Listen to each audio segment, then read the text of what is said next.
Hey guys, tonight we're talking about all the times medieval humanity came this close to deleting itself, not because of meteors or monsters, but because of deeply confident bad decisions. So before you get comfortable, take a moment, like the video and subscribe, but only if you genuinely enjoy what I do here. And let me know in the comments where you're tuning in from and what time it is for you. It's always fascinating to see who's joining us from around the world. Now, dim the lights, maybe turn on a fan for that soft background hum, and let's ease into tonight's journey together. If medieval medicine had a customer satisfaction survey, the results would have been difficult to interpret, mostly because the customers were no longer alive. The core medical philosophy of the Middle Ages was beautifully simple. If something is wrong inside the body, remove fluids until either balance is restored or the patient stops complaining permanently. This approach was called bloodletting, and it was the medieval equivalent of turning off your computer by throwing it out a window, effective in one very specific sense. Doctors believed the human body was ruled by 4 humours, and sickness meant one of them was misbehaving. Which one? That was less important. The cure, regardless of symptoms, was almost always bloodletting. Fever, bloodletting. Infection, bloodletting. Cough, bloodletting. Feeling a bit sad, bloodletting, just to stay ahead of things. The reasoning went something like this. Sick people are weak, therefore they clearly have too much blood. Remove it, preferably quickly. The process itself was not gentle. Veins were opened with knives, sometimes repeatedly. Leeches were applied and left to do what leeches do best: silently judge your life choices while draining you. Patients were often bled until they fainted, which doctors interpreted as the treatment is working. Unconsciousness was considered a promising sign. Even better, bloodletting wasn't optional. It was mainstream medicine. Refusing it didn't make you cautious. It made you non-compliant, which in medieval terms meant everyone quietly agreed your death was your own fault. Doctors who didn't bleed patients were viewed as suspicious. After all, how could someone be cured if they still had all their blood? During epidemics, this practice went from questionable to catastrophic. People already suffering from hunger, cold, dehydration, and infection were relieved of the very substance keeping their organs functioning. Immune systems collapsed. Recovery became a rumour. The truly impressive part is that medieval doctors often doubled down. If the patient worsened, that simply meant not enough blood had been removed. The solution to a failing treatment was more treatment. From a modern perspective, this looks like a slow-motion disaster. From a medieval perspective, it was careful, responsible medicine. And that's the terrifying part. Humanity didn't just fight disease. It politely escorted it inside, gave it a knife, and said, "Please, take your time."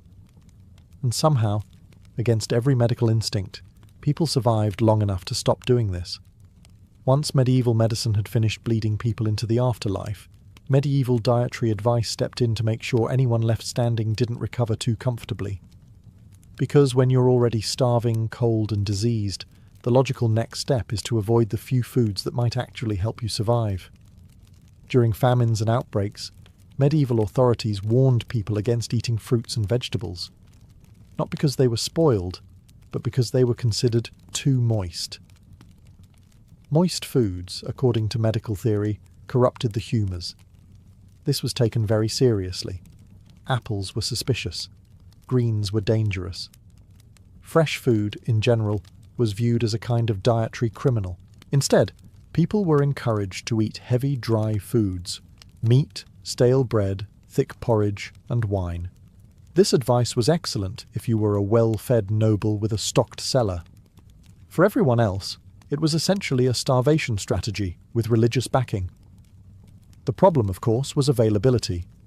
During a famine, meat was rare, bread was rationed, and wine was expensive. Fruits and vegetables were often the only things people could find. But eating them felt like gambling with your soul. So peasants made the responsible choice and continued not eating. And when they did eat, digestion was a nightmare. Heavy foods required energy to process. energy-sick and starving bodies did not have. People weakened further, their immune systems quietly packing up and leaving town without notice. Medical authorities noticed people getting worse and came to a reasonable conclusion. The diet was not strict enough. Some doctors advised avoiding food almost entirely during illness because digestion supposedly distracted the body from healing. This meant that during disease outbreaks, people responded by eating less. Much less. Sometimes nothing. Children suffered the most.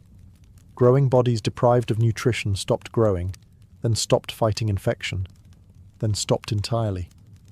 Entire generations were thinned not by the famine itself, but by the instructions on how to behave during it. And just to make things worse, hunger was often framed as spiritually beneficial. If you were starving, it meant God was testing you. If you died, it meant the test had concluded. From a modern perspective, this is baffling. From a medieval perspective, it was responsible self-control. Humanity didn't just face food shortages, it added rules, fear, and moral pressure to them, and nearly starved itself out of existence. Politely, obediently, and with remarkable discipline. Medieval people had many impressive skills: farming without machinery, building cathedrals without calculators, surviving winters that wanted them dead. What they did not have was a working concept of water hygiene, and this oversight nearly erased entire cities. In medieval towns, waste management followed a simple, optimistic principle: not our problem once it leaves the house. Human waste, animal waste, food scraps, and anything unpleasant were tossed into the street, dumped into open pits, or politely encouraged toward the nearest river. Rivers, in turn, were assumed to possess magical cleansing powers.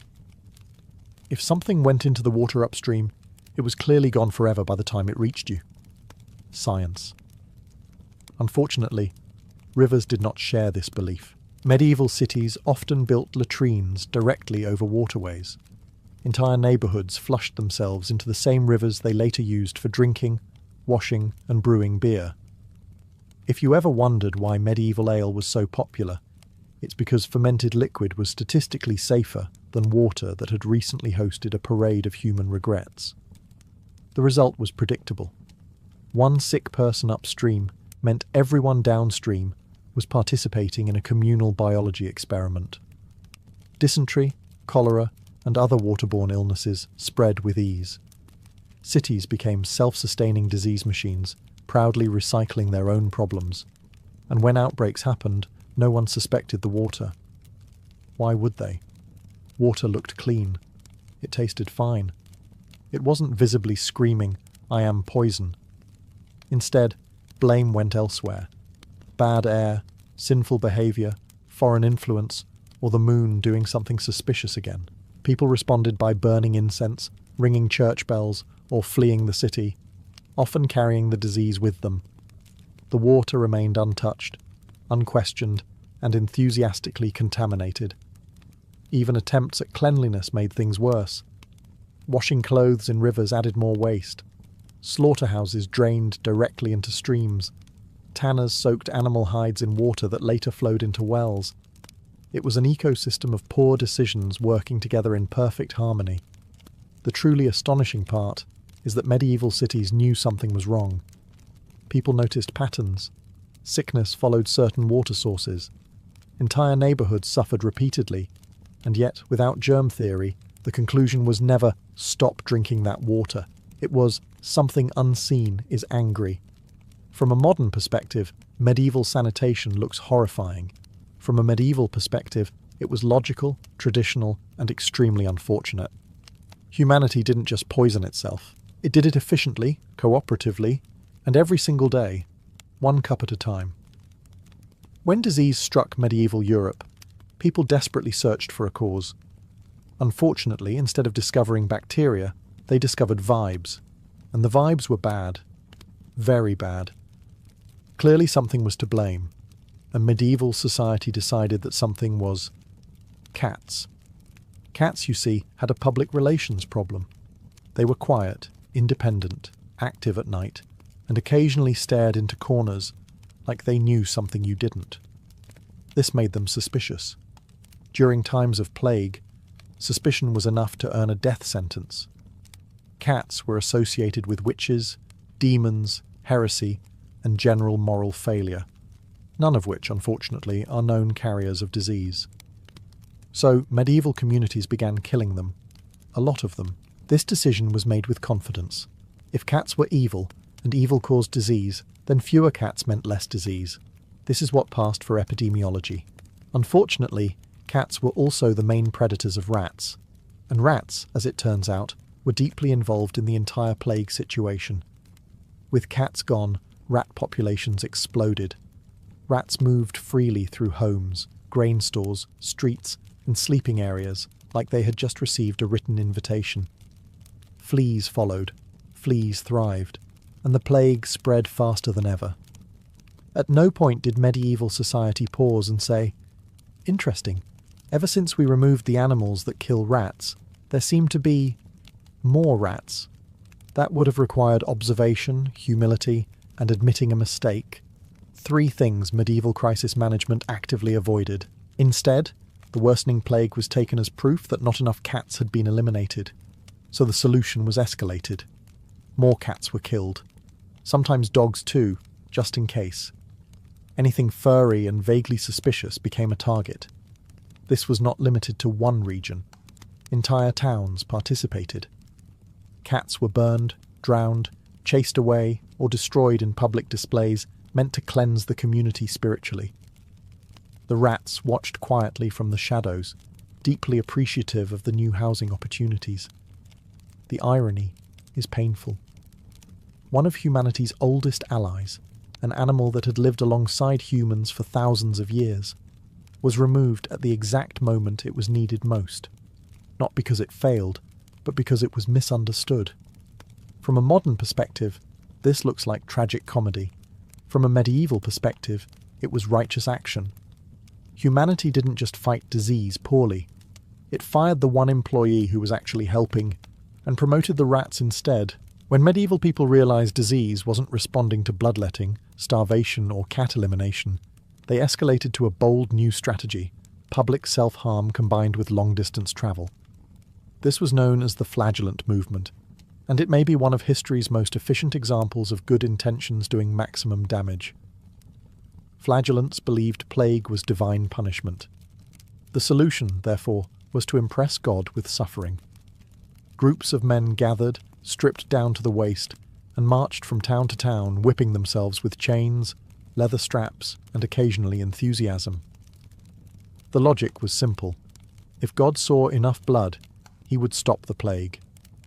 This logic had already failed in hospitals, but hope springs eternal. These processions were not quiet. They were loud, dramatic, and highly contagious, spiritually and biologically. Flagellants sang hymns, drew crowds, and moved directly through densely populated towns. Sick people joined, healthy people joined. Everyone stood close together, breathing deeply, sharing air, sweat, and absolutely everything else. The result was predictable. Wherever the flagellants went, plague followed. Towns that had not yet been affected suddenly found themselves hosting a travelling festival of infection. Instead of isolating disease, medieval society turned it into a touring performance. Authorities occasionally tried to stop them. Some church leaders noticed that whipping yourself while spreading death was not, in fact, working. But by then, the movement had momentum. Flagellants didn't trust doctors, priests, or officials. They trusted pain. Pain felt productive. Pain felt meaningful. Pain looked like action. And so they marched on. The psychological appeal was strong. When everything feels out of control, doing something feels better than doing nothing, even if that something is objectively worse. The flagellants gave people purpose, certainty, and a sense of moral superiority, all while unknowingly accelerating population collapse. From a modern perspective, it's horrifying. From a medieval perspective, it was devotion in motion. Humanity didn't just fail to contain disease. It organized it, scheduled it, and sent it on tour. And somehow, miraculously, people still survived long enough to eventually stop doing this. Medieval cities were marvels of human achievement. Towering walls, bustling markets, narrow streets filled with life, commerce, and, unfortunately, everyone's bodily fluids. If disease were looking for ideal living conditions, medieval urban planning would have won an award. Cities grew fast and vertically, but not intelligently. Houses were packed together so tightly that neighbours could borrow salt through the window. Streets were narrow, dark, and designed more for shadow than sunlight. Fresh air was considered optional. Ventilation was a rumour. People lived on top of each other because land inside city walls was valuable. The solution was simple: stack humans like firewood. Multiple families shared single buildings. Animals lived indoors. Chickens wandered through kitchens. Pigs strolled the streets like they owned the place, which, frankly, they kind of did. Waste management followed the same philosophy as everything else: minimal effort, maximum optimism. Refuse was tossed into the street. Chamber pots were emptied out windows with a polite warning if you were lucky. Rain occasionally washed things away, which was considered a complete sanitation plan. When disease entered this environment, it didn't spread. It exploded. Close living meant constant contact. One cough reached 10 people. One fever meant a household outbreak. One infected rat meant an entire block was negotiating with death by the end of the week. Isolation was nearly impossible. Quarantine meant sleeping 6 inches farther away from the person coughing directly into your face. And yet, medieval cities believed density was safety. Walls kept enemies out. Crowds meant protection. The idea that humans themselves could be the threat was uncomfortable. Much easier to blame air, stars, or moral decay than admit that living inside a human beehive might have consequences. Even worse, cities attracted people during crises. When famine or war struck the countryside, peasants flooded into cities seeking food and work. Instead, they found overcrowding, disease, and a fast-track introduction to urban mortality. From the outside, medieval cities looked impressive. From the inside, they functioned like slow-moving incubators. Humanity didn't just suffer from disease, it lovingly constructed the perfect environment for it. Brick by brick, wall by wall, person by person. And still, cities grew, because despite everything, people preferred dying together inside walls than alone outside them. Once medieval society accepted that disease wasn't politely staying inside city walls, it needed something to blame. Unfortunately, germs were invisible, and medieval people did not trust invisible things unless they were angels, demons, or deeply judgmental saints. So instead of fighting disease, they fought people. When plague struck, logic packed its bags and left town. Fear took over, and fear demanded a target. Witches, heretics, foreigners, beggars, healers, midwives, and anyone slightly unusual suddenly became suspicious.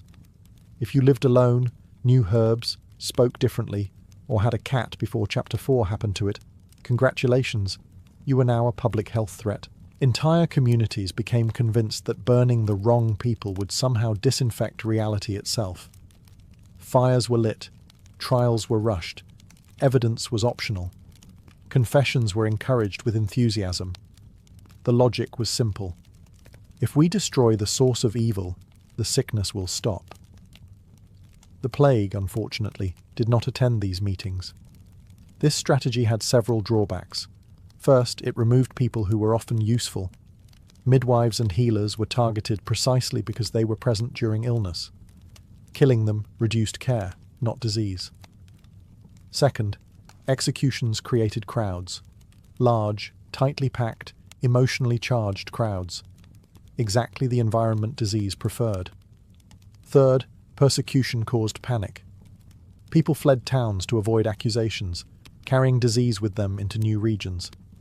Others hid symptoms, afraid that coughing too loudly might earn them a trial. Silence replaced honesty, and illness spread quietly behind closed doors. Worst of all, this approach created a dangerous feedback loop. When disease worsened, it proved guilt had not been punished enough. So more people were accused, more fires were lit, more communities destabilized themselves in the middle of an epidemic. From a modern perspective, this looks monstrous. From a medieval perspective, it looked like action. It felt righteous. It gave people the illusion of control in a world where everything else was collapsing. Humanity didn't just misunderstand disease. It declared war on imaginary enemies, and in the process, helped extinction along quite efficiently. The plague didn't need to fight humans. Humans did most of the work themselves. When medieval medicine wasn't busy removing blood or banning vegetables, it turned to its next great idea: poison. Not accidental poison, intentional, measured, doctor-approved poison. Because if disease was strong, the cure clearly needed to be stronger, ideally lethal, but in a controlled way. Medieval pharmacies were less healing centres and more experimental hazards. Remedies included mercury, arsenic, lead, sulphur, and various mysterious powders scraped from rocks that had never helped anyone, ever. These substances were believed to purge illness from the body by forcing it out violently. Vomiting, sweating, diarrhea, all excellent signs. If you felt worse, the medicine was working. Mercury was especially popular. It was shiny, mysterious, and deeply toxic. 3 qualities medieval people found very convincing. Doctors prescribed it for skin diseases, parasites, and general bad vibes. Patients who survived the illness often didn't survive the cure. Those who did were rewarded with nerve damage, madness, and a shortened life expectancy. A win, by medieval standards. Lead was everywhere. Pipes, plates, cups, cookware, cosmetics, even medicine. Wine was sometimes sweetened with lead compounds, which gave it a pleasant taste and slowly poisoned anyone who enjoyed it regularly. Entire communities suffered chronic lead poisoning without realizing it, mistaking the symptoms for divine punishment or melancholy. Arsenic had a dual career as both medicine and murder weapon. In tiny doses, it was believed to restore balance. In slightly larger doses, it restored silence. Unfortunately, medieval measurement tools were not precise, and the difference between healing and fatal was often a strong guess and a prayer. What made this especially dangerous was trust. These substances were prescribed by authority figures. Doctors, monks, scholars, people trained, respected, and absolutely confident. Patients didn't question them.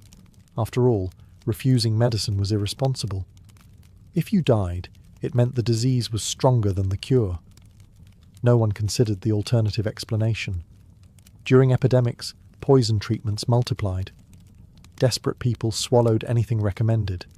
If one remedy failed, doctors tried another, often stacking poisons on top of poisons, turning sickbeds into chemistry experiments with no safety guidelines. From a modern perspective, this is horrifying. From a medieval perspective, it was cutting-edge science. Humanity didn't just fight disease blindly, it fought it with toxins, and congratulated itself for being proactive. At a certain point during medieval epidemics, death simply outpaced organisation. People didn't stop dying, they just stopped being dealt with properly. And when a society can't keep up with its dead, things get unpleasant very quickly. During major outbreaks, bodies accumulated faster than they could be buried. Graveyards filled, churches overflowed, coffins became optional. Eventually, corpses were stacked in homes, streets, and public spaces, like unwanted furniture no one knew where to put. This was not a sign of disrespect. It was a sign of exhaustion.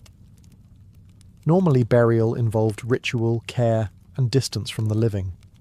During epidemics, that distance vanished. Families kept dead relatives indoors for days, sometimes longer, waiting for priests, grave diggers, or anyone brave enough to help. The air inside homes grew heavy. The smell announced that something had gone very wrong with the concept of indoors. Mass graves were the emergency solution. Trenches were dug hastily, often near towns, rivers or wells, because digging far away required time, energy, and optimism, all of which were in short supply. Bodies were layered quickly, covered thinly, and forgotten out of necessity rather than neglect. This created a problem medieval people did not understand but absolutely experienced. Decay contaminated water sources. Insects flourished, animals dug, rain carried everything downhill. Disease didn't just spread, it soaked back into daily life like a terrible memory that refused to leave. Ironically, fear of the dead made things worse.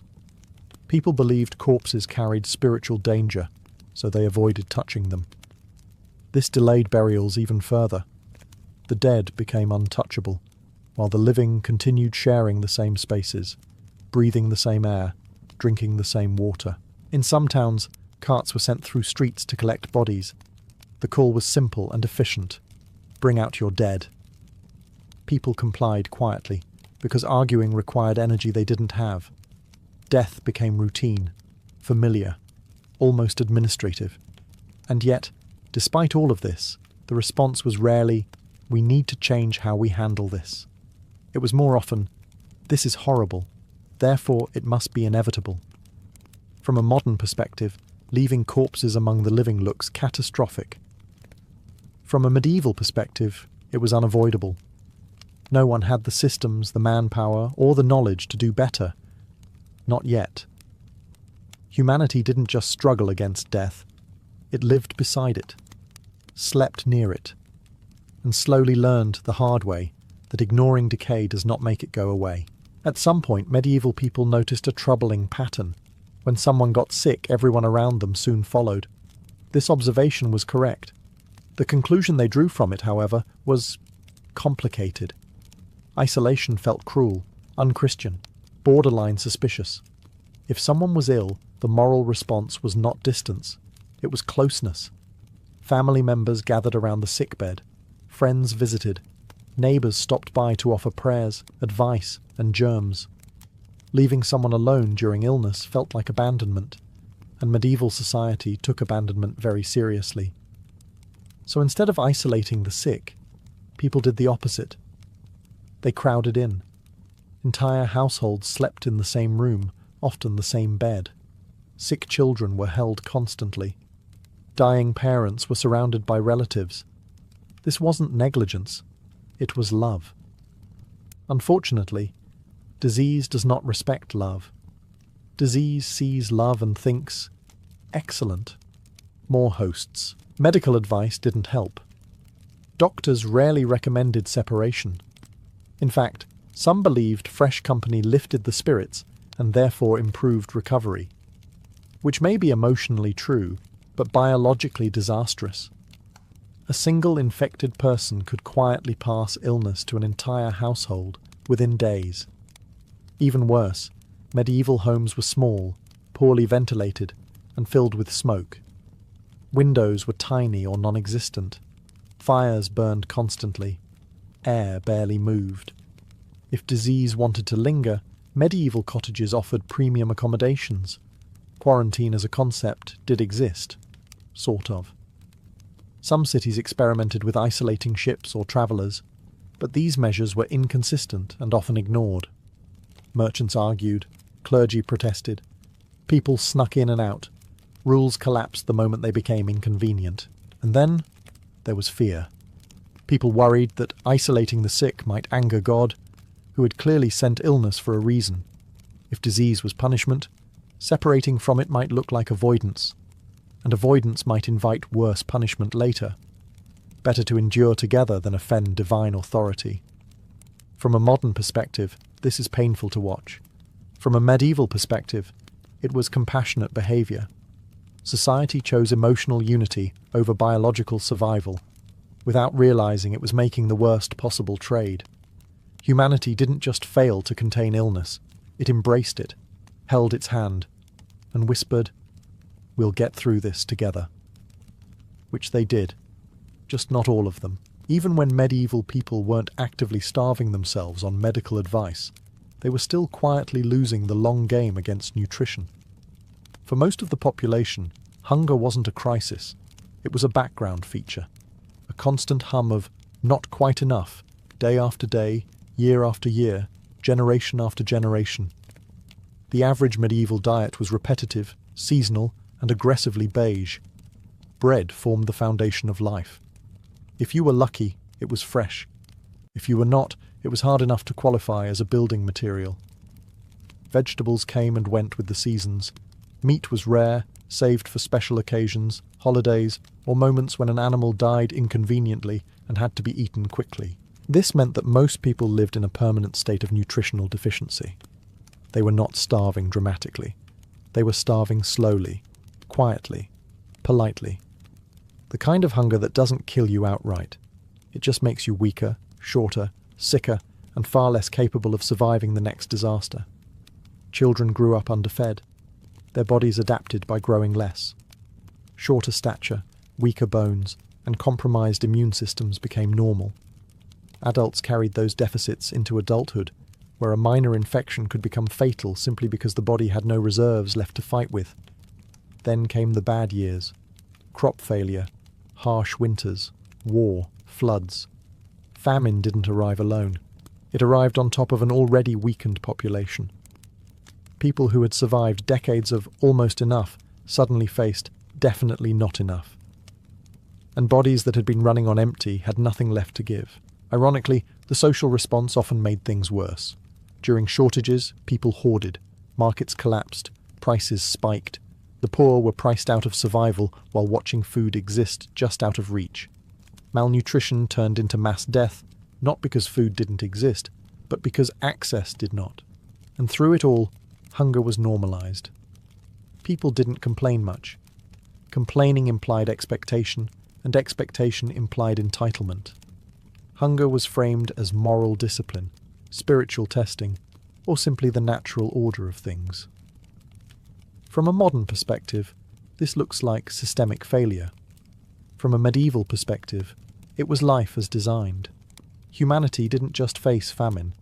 It lived perpetually one bad harvest away from collapse, and somehow survived, thin, tired, and astonishingly resilient. If disease and hunger didn't finish the job, medieval warfare was always waiting patiently in the background, sharpening a sword and burning a village just to stay busy. War in the Middle Ages was not a brief interruption of peace. It was a lifestyle, a recurring subscription humanity never managed to cancel. Medieval wars rarely ended cleanly. Armies didn't fight one decisive battle and politely go home. They marched back and forth across the same countryside for years, sometimes decades, destroying the exact resources civilians needed to survive. Crops were trampled or burned, wells were poisoned, livestock was stolen or slaughtered. The goal wasn't just to defeat the enemy, it was to make the land itself unlivable. For peasants, this meant famine on demand.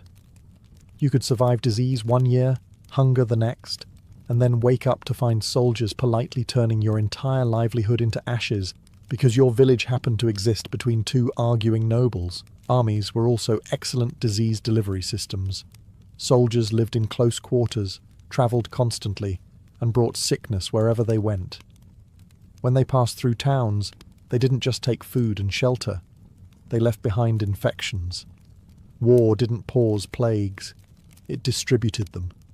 Civilians fled violence into forests or cities, creating overcrowding wherever they went. Refugees packed into already struggling towns, pushing sanitation and food systems past collapse. Cities became pressure cookers of hunger, fear, and disease, while the countryside lay ruined. And when wars finally paused, the damage didn't magically disappear. Fields took years to recover. Seed grain had been eaten. Tools were gone. Skilled labourers were dead. Even peace was exhausting.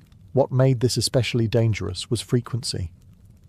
Medieval people didn't experience one war per generation. They experienced several. Border conflicts, succession wars, feuds, crusades. Conflict was constant enough that recovery often never fully happened before the next disaster arrived. From a modern perspective, this looks like systemic madness. From a medieval perspective, it was normal politics. Humanity didn't just suffer war. It normalized it, built systems around it, and then wondered why populations kept collapsing. That medieval people survived it all is less a testament to strategy, and more a testament to sheer stubborn refusal to disappear. Medieval homes were warm, smoky, and deeply committed to damaging your lungs.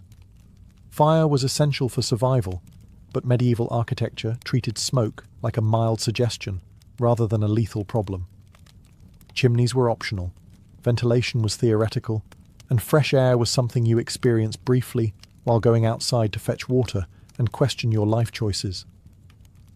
Most peasant homes had an open hearth in the centre of the room. The smoke from this fire did not exit efficiently. Instead, it lingered.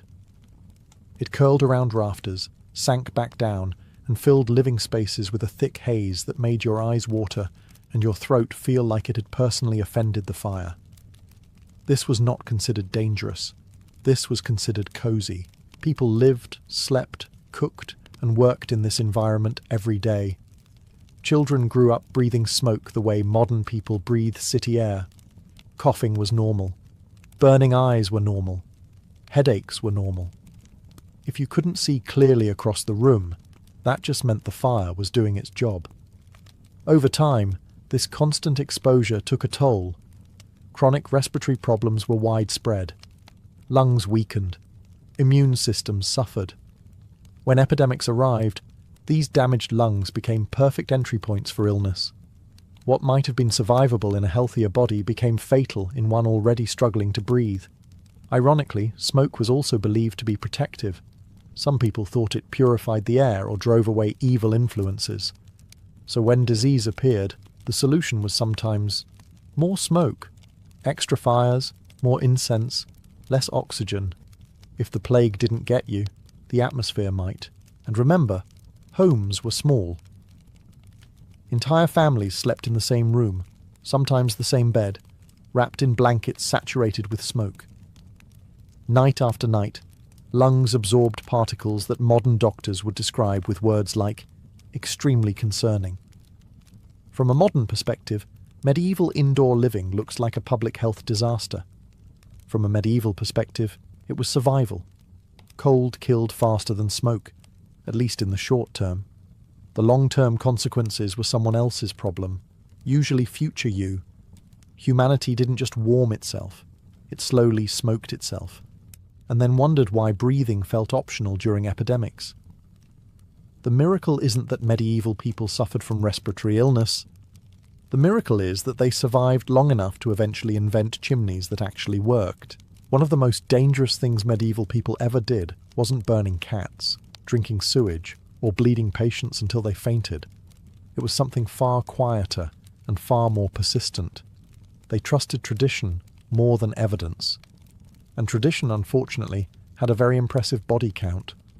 In medieval society, knowledge wasn't something you tested, it was something you inherited. If an idea was old, it was correct. If it came from an authority figure, it was unquestionable. And if it had killed people before, that was clearly unrelated and probably God's fault. Medical texts were copied word for centuries, even when their advice consistently failed.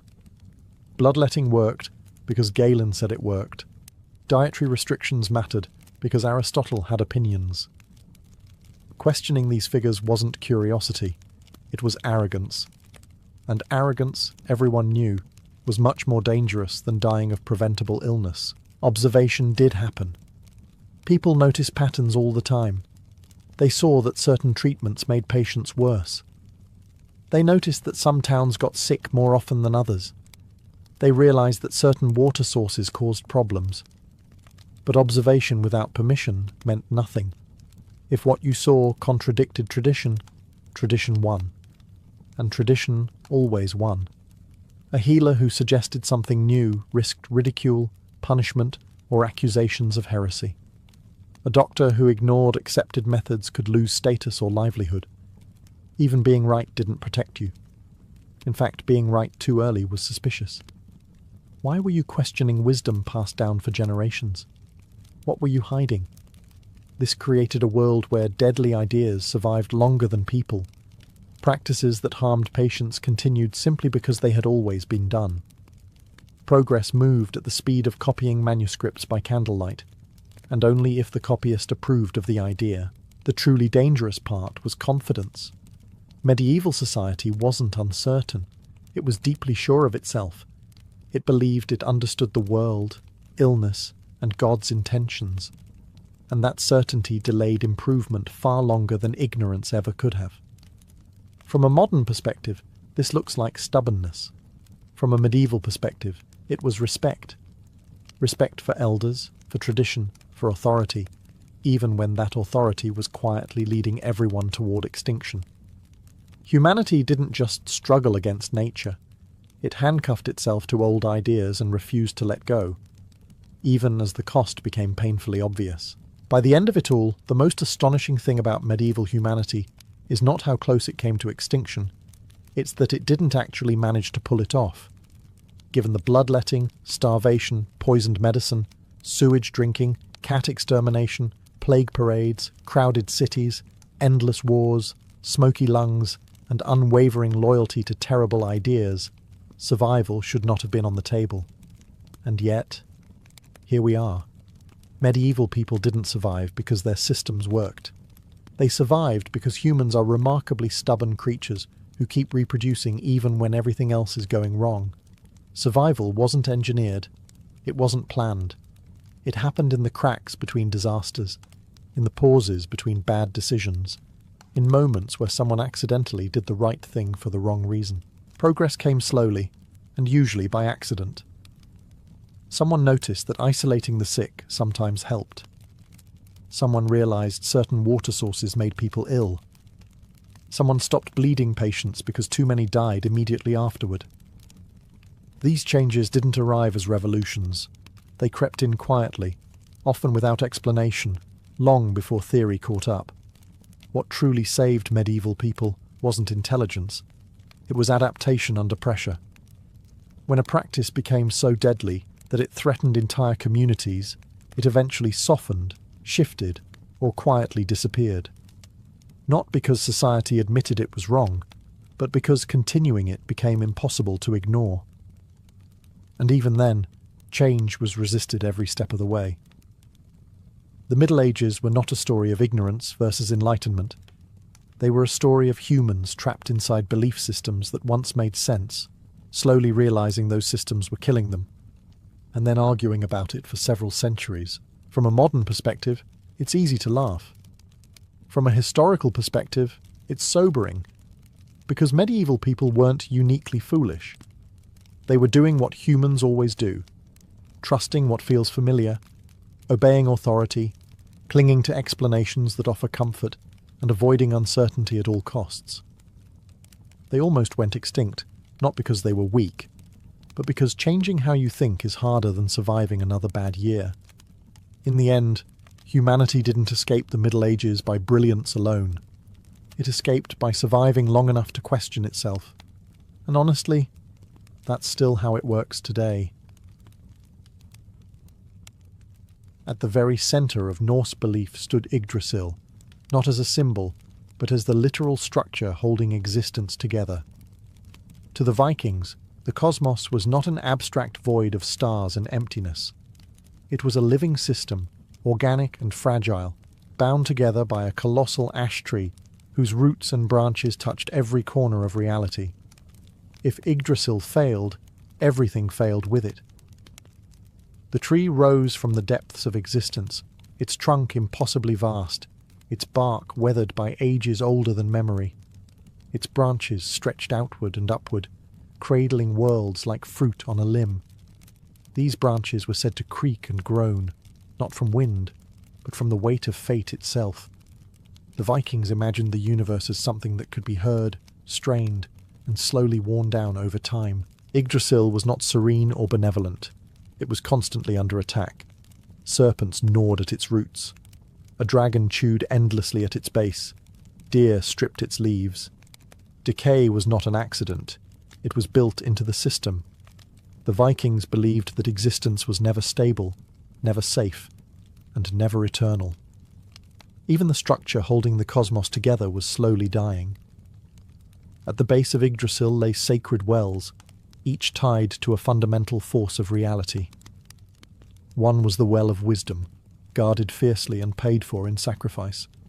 Another was the well of fate, where the destinies of gods and men alike were carved into existence.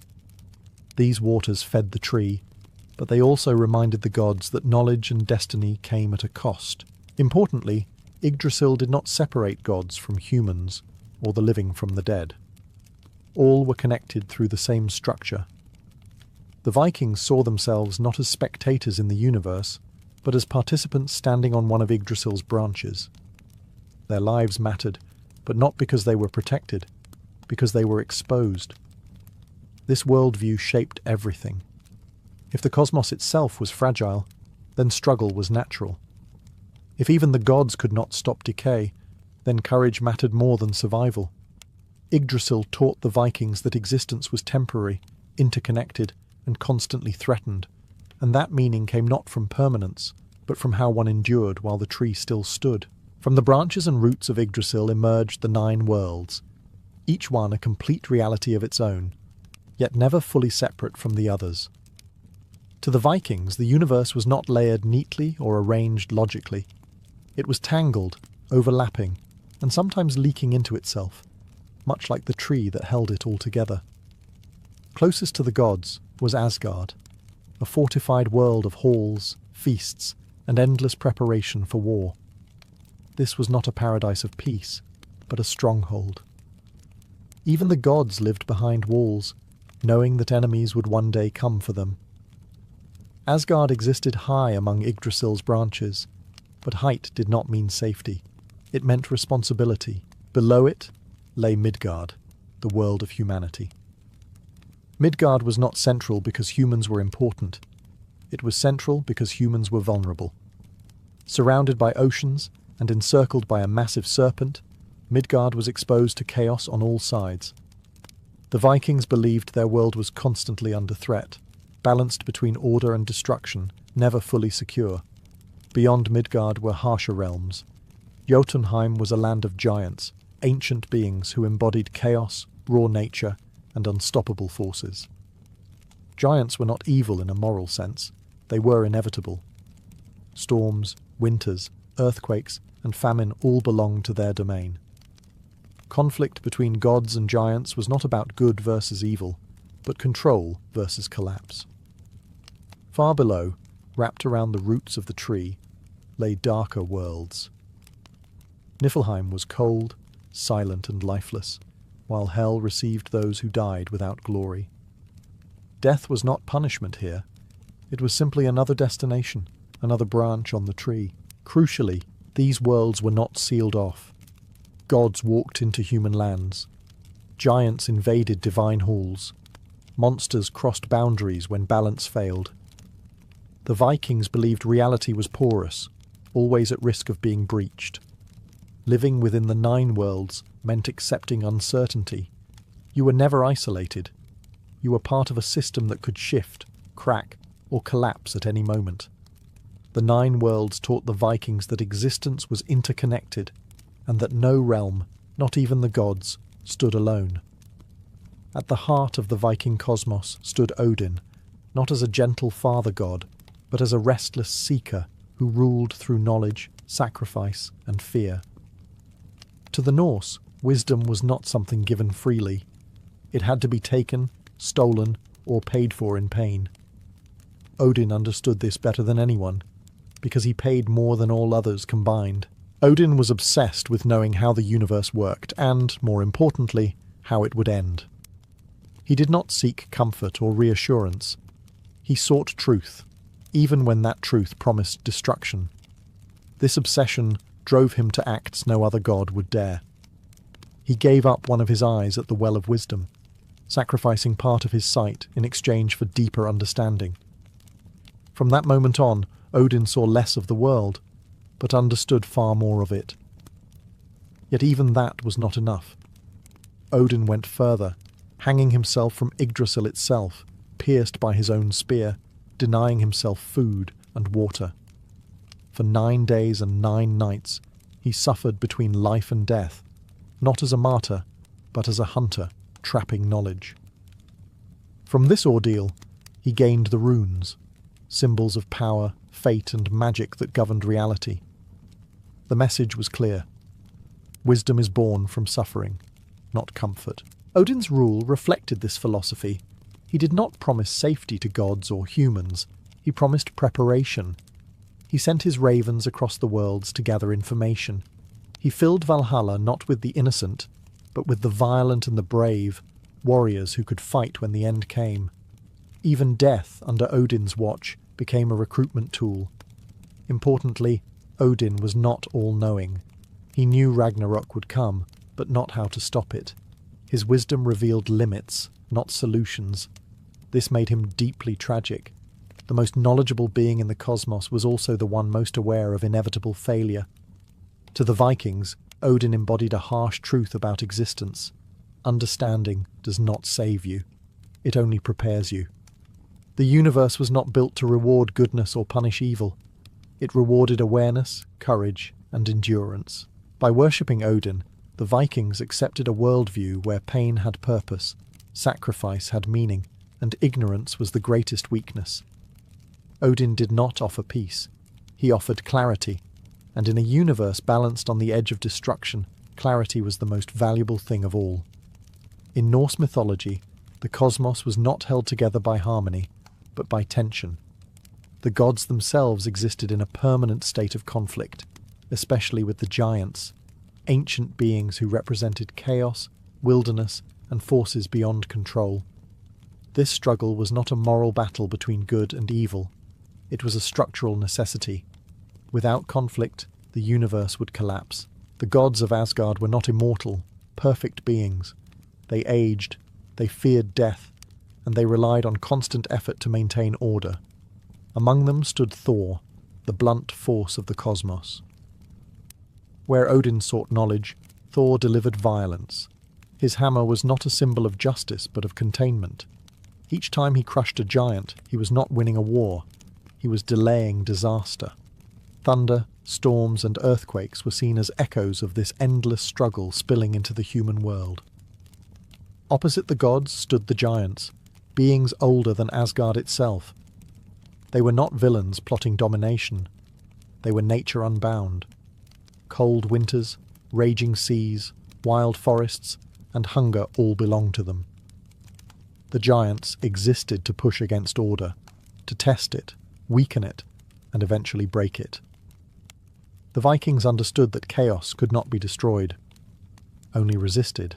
Between these forces moved Loki, a figure who embodied instability itself. Loki was not loyal nor purely hostile. He was contradiction. Sometimes he saved the gods, other times he doomed them. His cleverness created solutions, but his arrogance planted the seeds of catastrophe. To the Vikings, Loki represented the danger of intelligence without restraint, the kind of cleverness that solves one problem while creating 10 more. This constant friction shaped the universe. Peace was temporary. Victories were brief. Every feast in Asgard existed because another battle was coming. The gods knew this. That is why they never sought to eliminate their enemies entirely. Total victory would mean stagnation, and stagnation meant decay. For the Vikings, this cosmic conflict mirrored real life. Storms ruined crops. Winters killed livestock. War was inevitable. Survival depended on strength, adaptability, and readiness, not hope for lasting peace. The universe, as they believed it, was a battlefield in slow motion. Order and chaos pushed against each other endlessly, and existence survived only in the narrow space between them. Above gods, giants, and humans alike ruled a force even the strongest could not challenge: fate. The Vikings believed that everything, every birth, battle, and death, was already woven into existence. This power was embodied by the Norns, 3 ancient beings who lived at the roots of Yggdrasil, quietly shaping reality itself. The Norns were not gods, and they were not evil. They simply were. One shaped what had already happened, another shaped what was unfolding, and the third shaped what was yet to come. Together, they carved destinies not only for humans, but for the gods themselves. Even Odin, with all his sacrifice and knowledge, could not rewrite what the Norns had decided. He could see fate approaching, but he could never stop it. This belief made Norse mythology brutally honest. There was no illusion of escape. Death was not a punishment for failure, nor was survival a reward for virtue. You lived exactly as long as you were meant to live. What mattered was not how long your thread lasted, but how tightly it was woven. This is why courage mattered so deeply to the Vikings. If the ending was fixed, then fear was pointless. Running from fate did nothing but waste the time you were given. Facing it directly, weapon in hand, gave meaning to existence. A warrior who died screaming was pitied. A warrior who died standing was remembered. Nowhere was this clearer than in the Viking view of death itself. Those who fell bravely in battle were carried to Valhalla, not to rest, but to prepare. Every day they fought, bled, and died again, only to feast and rise once more. Valhalla was not paradise. It was training for the final catastrophe. Fate, in Norse belief, did not exist to be avoided. It existed to be met properly. Even the gods knew how the story would end. They knew betrayal was coming. They knew monsters would break free. They knew the cosmos would burn. And yet they prepared anyway. This worldview taught the Vikings something rare and unsettling. Meaning does not come from winning. It comes from standing firm when defeat is certain, and choosing to face the end without flinching. All of Norse cosmology bent toward a single, unavoidable event, Ragnarok. This was not a surprise ending or a sudden catastrophe.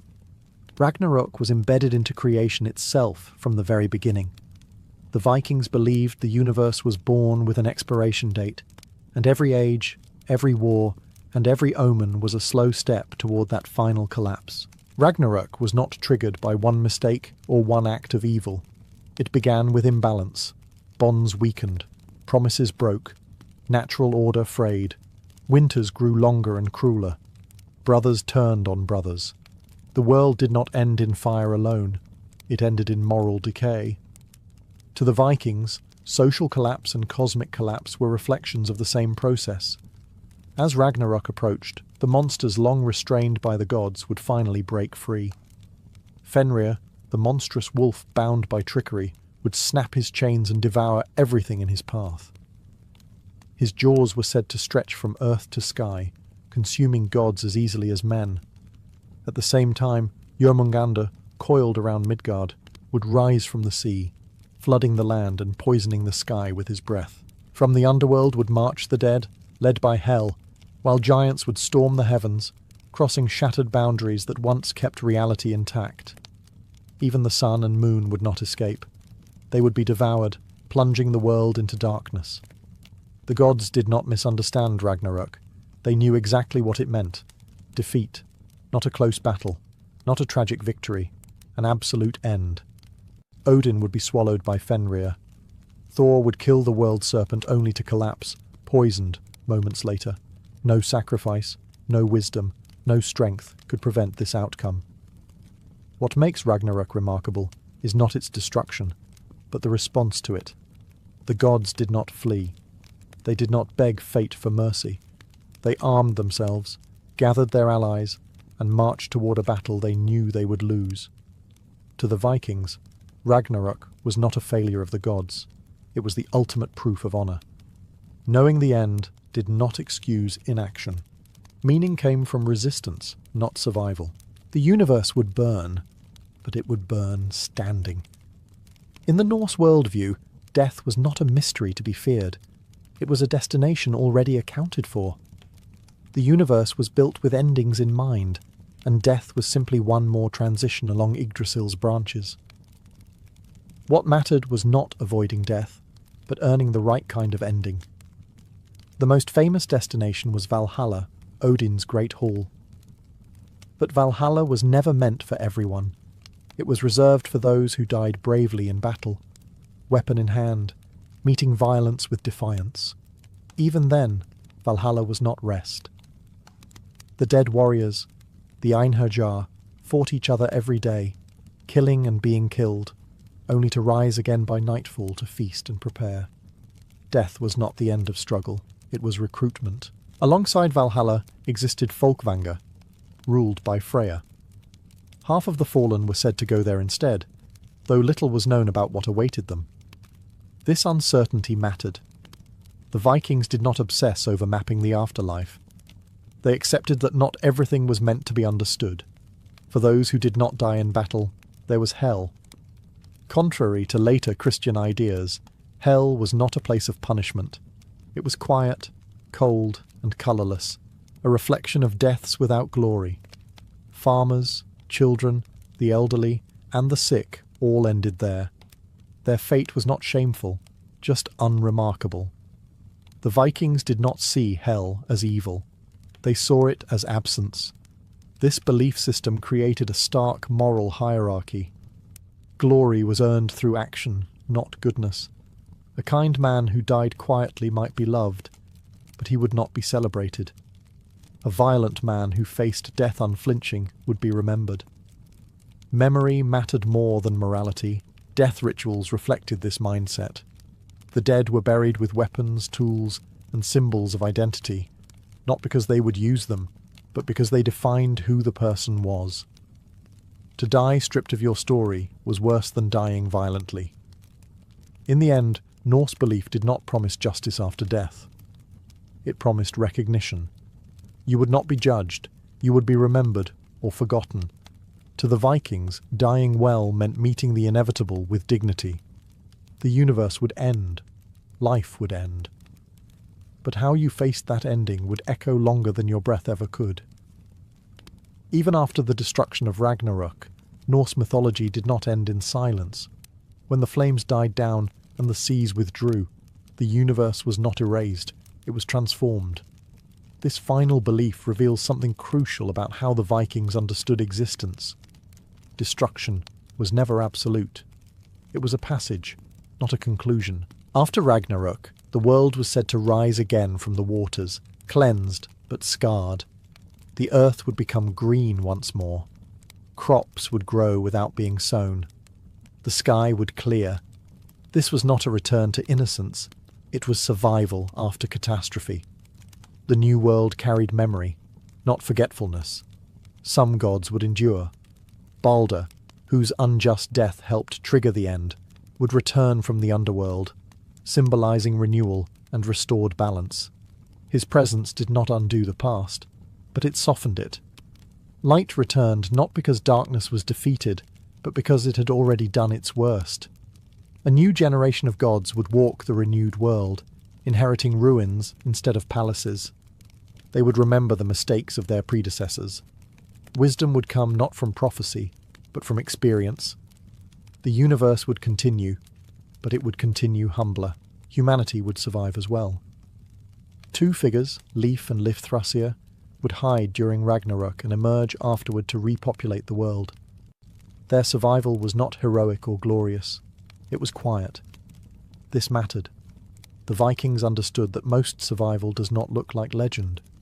It looks like endurance in obscurity. This rebirth reshaped how the Vikings viewed struggle. Ragnarok was not a warning to behave better. It was proof that collapse was natural. Civilizations fall. Gods die. Worlds burn. And yet, life returns. Importantly, the reborn world was not guaranteed to be better. It was simply another chance. Norse mythology did not promise perfection after destruction, only continuation. The cycle could begin again, with new conflicts, new failures, and new endings waiting somewhere ahead. This belief made Norse cosmology profoundly different from later religious systems. There was no final victory, no eternal peace, just survival, memory, and repetition. And the Vikings lived knowing that even the end of everything was not the end of meaning. If something could rise again after total ruin, then enduring hardship, even briefly, was never pointless. The fire would come, but so would the world that followed. For the Vikings, Norse mythology was not distant myth or abstract theology. It was a lived reality. The cosmos of Yggdrasil, the gods, the giants, fate and Ragnarok were not stories told for comfort. They were explanations for why life felt harsh, unpredictable, and temporary. The universe made sense precisely because it did not promise fairness. Living inside this cosmic framework shaped how the Vikings understood themselves. They did not see humans as insignificant, but they did not see them as special either. Humans occupied Midgard, one branch among many, exposed to the same dangers that threatened gods and monsters alike. Storms, disease, hunger, and war were not punishments. They were simply expressions of a universe in constant tension. This worldview produced a distinct mindset. If suffering was inevitable, then dignity mattered more than comfort. If the end was written, then action mattered more than outcome. A man was judged not by success, but by resolve. Fear was understandable, but surrender was shameful. Norse mythology also rejected the idea of moral reward built into the universe. There was no guarantee that good people would thrive or evil people would fall. The gods themselves cheated, lied, and failed. What separated heroes from cowards was not virtue, but response. How you met hardship defined you more than the hardship itself. Even daily life reflected this cosmic logic. Feasting mattered because famine was always close. Loyalty mattered because betrayal was always possible. Reputation mattered because memory was the closest thing to immortality. To be remembered was to resist oblivion, even briefly.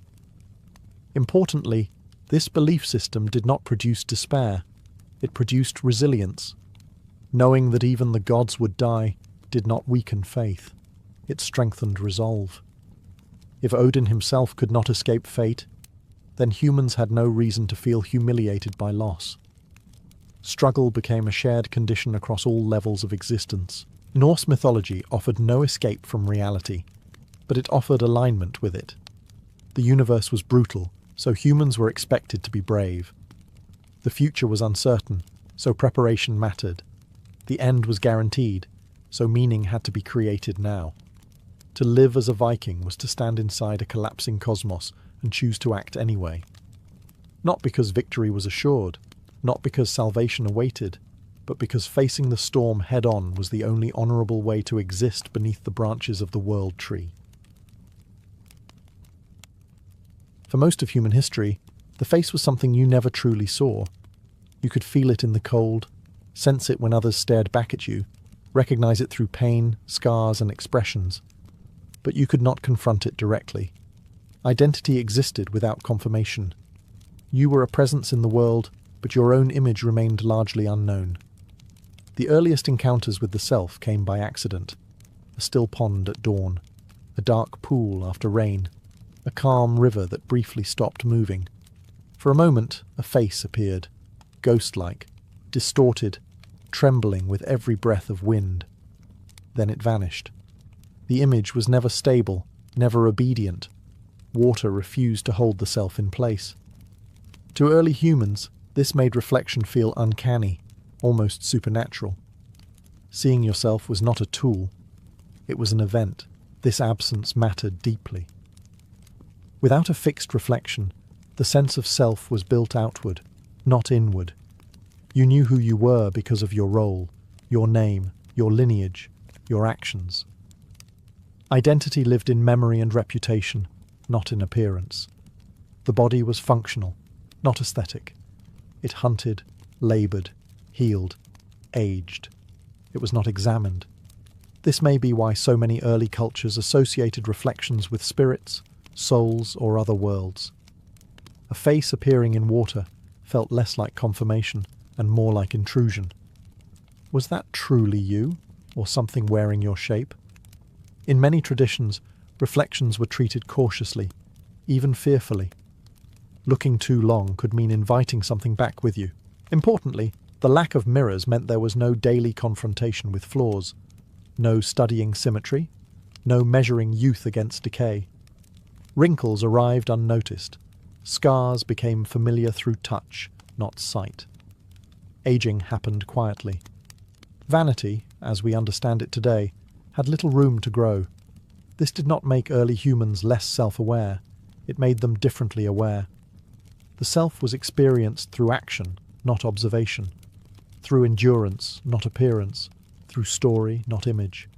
The invention of the mirror would shatter this balance. But before polished stone or shining metal ever returned a stable face, Humanity lived for thousands of years without knowing exactly what it looked like. And in that long stretch of time, the self was something you were, never something you stared at. The first deliberate mirrors were not made of glass or metal. They were born from stone, dark, volcanic, and sharp.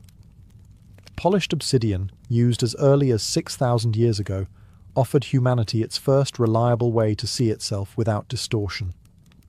For the first time, reflection became intentional. Unlike water, obsidian did not ripple. It did not disappear when touched. It held the face steady. This alone was revolutionary. A human could now stand still and watch themselves remain. The image was dark, dim, and imperfect, but it was recognizably human. But these mirrors were rare and powerful objects. Obsidian had to be mined, shaped, and carefully polished. Not everyone owned one. In many societies, mirrors were tied to ritual, status, and authority. To look into one was not casual, it was meaningful. Reflection was something you prepared for. Psychologically, this changed everything. The moment a person saw their own face clearly, they gained distance from themselves. You were no longer only inside your body, you could observe it. This created a split that had never fully existed before: the observer and the observed. The self became something you could inspect. This likely felt unsettling. Early mirror users were not trained to interpret their own appearance. Seeing your face reversed, staring back silently, may have felt confrontational or even threatening. Many cultures treated mirrors as spiritual tools, portals, or objects capable of holding souls. Breaking a mirror was not just damage, it was danger. Obsidian mirrors were often used in ceremonies, divination, and burial rites. They were associated with truth, but also with otherworldliness. The dark surface did not flatter. It did not shine brightly. It absorbed light, giving reflections a shadowed, almost dreamlike quality. Seeing yourself in obsidian was less about beauty and more about recognition. For the first time, humans could notice asymmetry. One eye slightly higher. A scar shaped differently than remembered. Facial expressions seen rather than felt. This introduced a new kind of self-awareness, visual self-awareness, and with it came the earliest seeds of self-consciousness. Once the face could be studied, it could be judged. Once it could be judged, it could be compared. Obsidian mirrors did not just show people who they were. They quietly introduced the idea that the self could be evaluated from the outside. As societies learned to shape metal, mirrors evolved from dark stone into shining bronze. These new mirrors reflected more light, more detail, and more authority. Unlike obsidian, bronze mirrors were bright, deliberate, and unmistakably human-made. They did not feel mystical in the same way. They felt controlled. Bronze mirrors first appeared in ancient civilizations across Mesopotamia, Egypt, China, and the Mediterranean world. They were expensive, fragile, and difficult to maintain. Polishing was constant. Tarnish was inevitable. Owning a mirror now meant labor, time spent preserving your own reflection. This alone turned mirrors into symbols of status. Most people still lived their entire lives without ever seeing their own face clearly. Mirrors belonged to elites, priests, nobles, rulers. Reflection became selective. Who got to see themselves, and how often, was tied directly to power. To know your face was, in a sense, a privilege. Psychologically, bronze mirrors introduced something new: image management. Unlike obsidian, bronze offered clarity. Expressions were readable, features sharper. The face became something that could be adjusted. Hair could be arranged. Jewelry placed intentionally. The body began to be curated, not just inhabited. This mattered deeply in hierarchical societies. Rulers understood that appearance communicated authority. A controlled face suggested control over the world. Calm expressions signaled dominance. Mirrors allowed elites to rehearse themselves, to align their outward image with the role they needed to play. At the same time, Bronze mirrors quietly intensified self-scrutiny. The brighter the reflection, the harder it was to ignore flaws. Lines, scars, asymmetries, all became visible. The mirror did not just show who you were, it showed how you might be seen by others. The self became public, even in private. Many cultures responded with ritual boundaries. Mirrors were covered when not in use. Reflections were avoided at night. Looking too long was discouraged. These were not superstitions without reason. They were psychological safeguards. The human mind was still adapting to the shock of seeing itself so clearly. Bronze mirrors also reinforced gender roles. Women, in particular, were increasingly associated with reflection, grooming, and appearance. The mirror became a tool of expectation as much as self-knowledge. To be seen was to be judged. To prepare was to survive socially. With bronze, the mirror stopped being a rare confrontation and became a tool of identity maintenance. The self was no longer just discovered. It was maintained. The invention of glass mirrors transformed reflection from a privilege into a habit. Unlike obsidian or bronze, glass did not darken the face or distort it through uneven polish. It returned an image that felt precise, stable, and unforgiving. For the first time, humans could see themselves as others, likely saw them, clearly, repeatedly, and without ceremony. Early glass mirrors were still rare, but once production techniques improved, reflections slowly moved into daily life. Homes, workshops, and later public spaces began to contain mirrors. The self was no longer encountered occasionally. It was encountered constantly. This repetition changed the human mind. With glass mirrors came accuracy. Pores, wrinkles, and minute expressions became visible.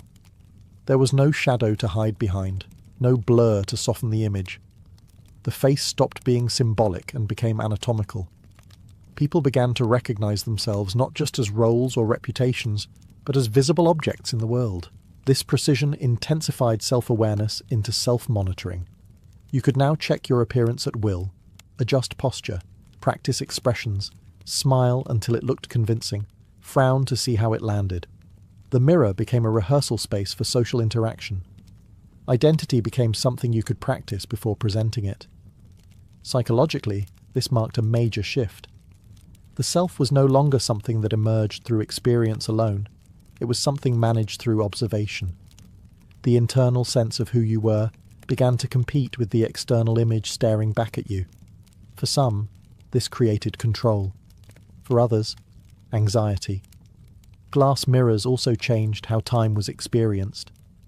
Aging, once gradual and easy to ignore, became visible day by day. A new line here, a sag there. The mirror introduced comparison, not only with others, but with your past self. Memory gained a visual rival. Importantly, mirrors did not simply reveal reality, they standardized it. A normal face began to exist. Symmetry became desirable. Deviations became noticeable. Beauty standards, once fluid and cultural, started to harden around what the mirror consistently showed. The mirror was no longer neutral. It became an authority. This did not happen because glass mirrors were cruel, but because they were consistent. They showed the same face every day, whether you felt strong or weak, confident or afraid. They offered no emotional filter. With glass, humanity crossed a threshold. The self became something that could be observed, corrected, compared, and perfected. And once reflection became precise, it became impossible to unsee. Once mirrors became common, something subtle but profound happened inside the human mind. People began to live with a constant double, the self that acted and the self that watched. This division did not require philosophy or education. It emerged naturally the moment reflection became routine. Before mirrors, self-awareness was mostly internal.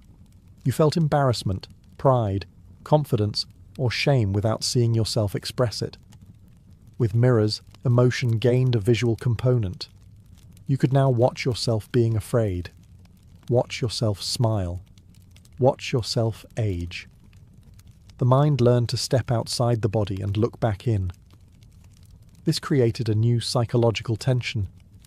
The person you felt yourself to be did not always match the person you saw. Someone might feel strong, but look tired, feel confident but see hesitation in their eyes. The mirror exposed discrepancies between inner identity and outer appearance, forcing the brain to reconcile the two. Over time, this trained people to anticipate how they appeared, even when no mirror was present. You began to imagine yourself from the outside. How am I standing? How do I look when I speak? What expression am I wearing right now? The mirror no longer needed to be physically present. It had been internalized. This was a turning point in human psychology. Self-surveillance became normal. Behavior was adjusted not just by rules or fear of punishment, but by imagined observation. The mirror taught people to see themselves as objects in a social space. This had advantages. It allowed empathy to grow. If you could imagine how you looked, you could imagine how others felt. Social awareness improved. Communication became more refined. But it also came with a cost. The mirror made comparison unavoidable. Once you could see yourself clearly, you could compare yourself to others just as clearly. Beauty, youth, strength, and symmetry became measurable in ways they never had been before. The mind began ranking the self, sometimes harshly. Importantly, mirrors did not create insecurity out of nothing. They amplified it. They gave form to doubts that had once been vague. A feeling of not being enough could now attach itself to a visible detail. Over time, this split, the lived self and the observed self, became a permanent feature of human consciousness. You were no longer just being. You were watching yourself be. The mirror did not invent self-judgment. It gave it a face to focus on. As mirrors became embedded in daily life, they gained symbolic weight far beyond their physical function. Across cultures, mirrors came to represent truth, but not a comforting one. They were believed to reveal what could not be hidden, not only on the surface but beneath it. The reflection was honest, silent, and impossible to argue with. This is why mirrors became linked to superstition, fear, and taboo. Many societies believed mirrors could trap souls, invite spirits, or expose inner corruption. Looking too long was said to be dangerous. Covering mirrors after death became common practice, not just to prevent bad luck, but to protect the living from confronting absence too directly. A reflection in a house of mourning felt wrong, too alive. Psychologically, this fear makes sense. A mirror does not react, it does not reassure, it simply returns what is presented to it. This can feel unsettling because humans are wired to read intention in faces. A face that looks back without emotion breaks that expectation. It feels inhuman. Mirrors also forced confrontation with change. You could lie to yourself about who you were becoming, but the mirror could not. Each day, it quietly documented decline, growth, stress, or exhaustion. This gave mirrors a reputation for cruelty, even though they were doing nothing more than recording time. In religious and philosophical traditions, mirrors became tools for self-examination. To look at yourself was to face truth stripped of narrative. No story, no excuse, just presence. Some embraced this, others avoided it. The mirror became a test. Interestingly, mirrors were rarely treated as neutral objects. They were decorated, framed, ritualized, or hidden. Humans tried to soften the psychological impact by controlling the context in which reflection occurred. Even today, lighting and angles matter. We instinctively manipulate mirrors to manage how much truth we receive. Mirrors also created anxiety around identity. If your reflection changed, did that mean you had changed? Or had you always been that way, only now noticing? The mirror introduced doubt into self-perception. The self was no longer stable. It was observable and therefore questionable. This tension made mirrors powerful narrative devices in myth and storytelling. They revealed monsters, truths, curses, and transformations, not because they caused change, but because they revealed it. The fear surrounding mirrors was never really about superstition. It was about being seen by something that could not be persuaded, negotiated with, or fooled. As mirrors became more widespread, They quietly shifted from tools of awareness into tools of discipline. Reflection stopped being something you encountered occasionally and became something built into daily routines. You did not just see yourself, you checked yourself. This is where the mirror began to shape behavior before it happened. You adjusted posture preemptively. You softened expressions. You corrected habits not because someone else was watching, but because you imagined how you would look if they were. The mirror trained anticipation. Over time, this created a powerful feedback loop. The body acted, the mirror reflected, the mind evaluated, and the body adjusted again. Identity became something constantly edited. The self was no longer static, it was a draft. This had profound social consequences. Norms of appearance hardened. Cleanliness, grooming, posture, facial expression, all became moralized. Looking put together implied discipline. Looking unkempt implied failure. The mirror helped turn appearance into evidence of character. Importantly, this control did not need authority figures to function. No ruler had to enforce it. The mirror did the work silently. Once standards were internalized, people enforced them on themselves. Shame became private. Correction became automatic. This is why mirrors flourished alongside urbanization and complex societies. Large populations require predictability. Mirrors helped produce it. When people monitored themselves, they behaved in more socially acceptable ways. The mirror became part of the machinery of order, but this also narrowed acceptable ways of being. Difference became more visible. Deviation became harder to ignore. Bodies that did not fit expectations were no longer just different, they were visibly different. The mirror did not create exclusion, but it made exclusion measurable. Psychologically, this intensified self-criticism. The mind learned to scan for flaws the way a guard scans for threats. Even in moments of rest, the internal mirror stayed active. You were never fully off stage. And yet, people also learned to use mirrors strategically. Performers, leaders, negotiators, anyone who needed to influence others, used reflection to craft presence. The mirror could train confidence as much as insecurity. It sharpened self-awareness into self-command. By this point, the mirror was no longer a passive object. It shaped posture, emotion, and behavior long before action occurred. Humans were not just seeing themselves, they were governing themselves through the image that stared back. At some point, the mirror stopped needing to be in the room at all. Its function had already moved inside the mind. People learned to picture themselves constantly, from angles they could never physically see. This was the final transformation of reflection. The mirror became internal. You began to imagine how you looked while speaking, walking, laughing, even while alone. The self was now accompanied by an invisible observer, always present, always evaluating.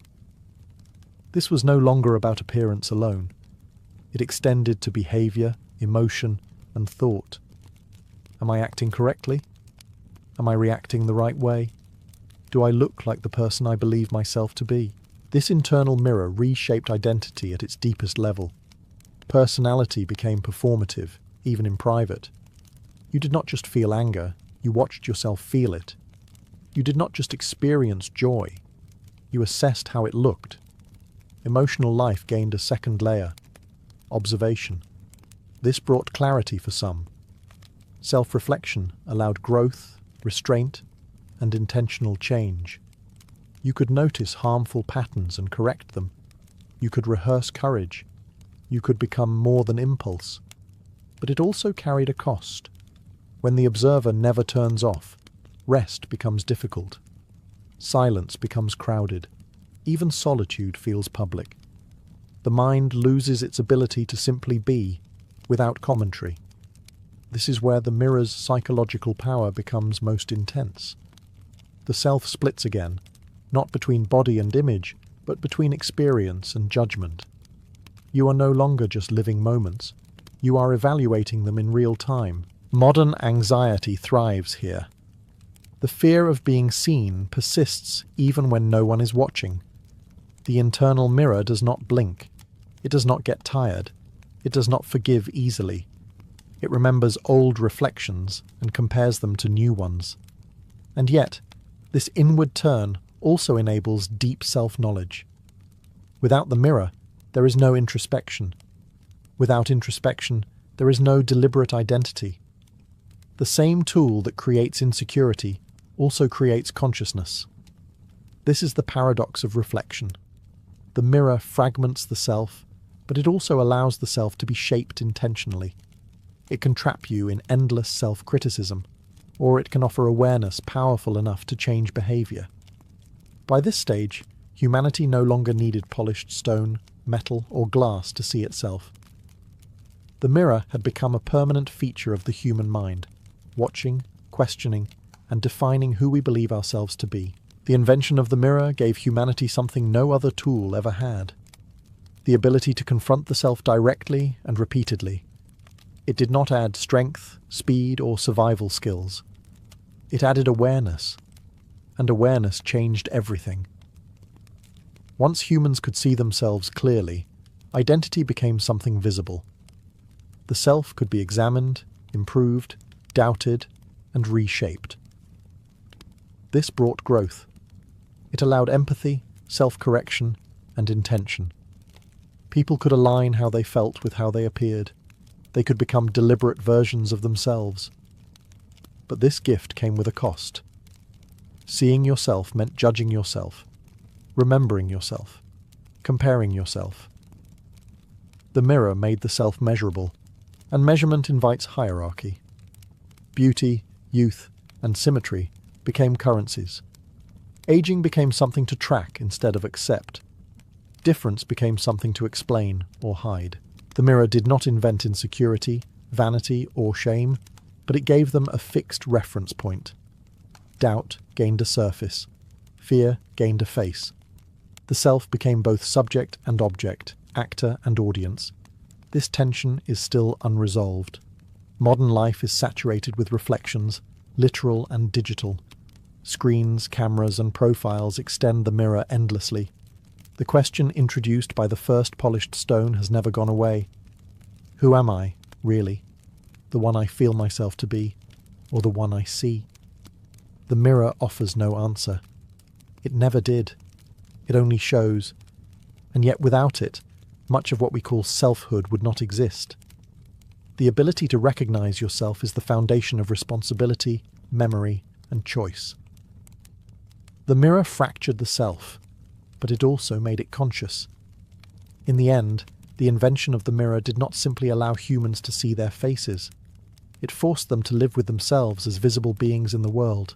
To be human now means to carry that reflection everywhere, sometimes as insight, sometimes as burden. The mirror remains what it always was: silent, precise, and indifferent. It does not tell you who you are. It only asks you to look. By the late Renaissance, Italy was saturated with beauty, and restless because of it. Painting had reached astonishing realism. Architecture had learned to command space and emotion. Poetry could shape entire worlds with language alone. Yet music, for all its sophistication, still hovered on the edges of storytelling. It enhanced moments, but it did not yet carry them. Music existed everywhere, but rarely at the centre. In churches, it elevated prayer. In courts, it flattered power. In streets and taverns, it entertained. What it did not do, at least not fully, was sustain drama. Characters did not live and change through music. Stories were spoken or sung, but never truly embodied by sound. At the same time, Italian thinkers were gripped by a powerful idea: that the ancient Greeks had once achieved something greater. Scholars believed that Greek tragedy had united poetry, music, and performance into a single, overwhelming experience. Not background music, not decorative song, but voices carrying emotion, narrative, and meaning together. This belief mattered more than historical accuracy. What mattered was the longing it created. Renaissance intellectuals did not just want to study the past, they wanted to revive it. They imagined ancient audiences moved to tears by sung drama, their emotions guided by melody as much as by words. Italy was uniquely prepared for this experiment. City-states like Florence, Venice, and Mantua were wealthy, competitive, and obsessed with cultural prestige. Patrons wanted novelty, artists wanted freedom, philosophers wanted proof that art could shape the human soul. There was also a quiet frustration with existing music. Polyphony, multiple voices weaving together, was technically brilliant but emotionally confusing. Words were often lost in complexity, meaning dissolved into sound. If music was going to tell stories, something had to change. The stage was set not by one invention, but by dissatisfaction. A sense that art had gone as far as it could within its existing boundaries. A feeling that emotion needed clearer expression. That music needed to speak directly, not ornamentally. Opera was not born from excess confidence. It was born from a question. What if music stopped decorating stories and started being the story? That question would reshape Western music forever. The city where this question began to take shape was Florence. Not because it was quieter or more conservative, but because it was bold enough to experiment. Florence had long seen itself as a laboratory for culture, a place where art was not just admired, but engineered.